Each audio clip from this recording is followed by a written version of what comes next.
Hey, hi, this is Nisha Rajshekharan, your favorite MC and anchor.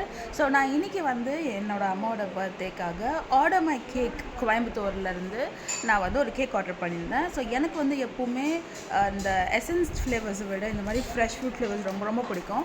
அந்த வகையில் first time நம்ம jack fruit இது சீசனுங்கிறதுனால try பண்ணலாம் அப்படின்னு சொல்லிட்டு நான் வந்து ஆர்டர் மை கேக்கிட்ட ரெக்வஸ்ட் பண்ணியிருந்தேன்.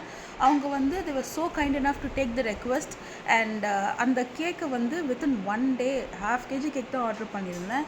பட் அதுக்கு half kg ஈக்குவலண்ட்டாக எனக்கு வந்து ஜாக் ஃப்ரூட் பீசஸ்லாம் வந்து மேலேயும் டாப்பிங்ஸ் இருந்தது, நடுவுலையும் டாப்பிங்ஸ் அந்த ஃப்ரெஷ் ஃப்ரூட்ஸ் கட் பண்ணி போட்டிருந்தாங்க, which is very unusual. Because யூஷுவலாக வந்து நம்ம ஃப்ரூட் ஃப்ளேவர் கேக்ஸ்னாலே அந்த எசன்ஸ் மட்டும் தான் போடுவாங்க, கொஞ்சம் மேலே மேபி கொஞ்சம் டாப்பிங்ஸ் போடுவாங்க. ஆனால் இவங்க வந்து கேக்கில் வந்து பாதி அளவுக்கு ஃப்ரெஷ் ஃப்ரூட்ஸ் மட்டும்தான் இருந்தது. அந்த cake was yummy amazing.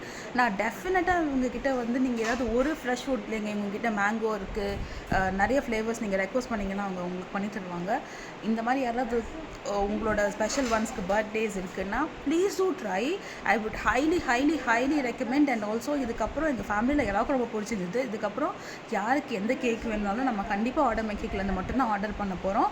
And இந்த டேஸ்ட்டுக்கு கண்டிப்பாக நான் guarantee. Thank you so much. Please do check out the page.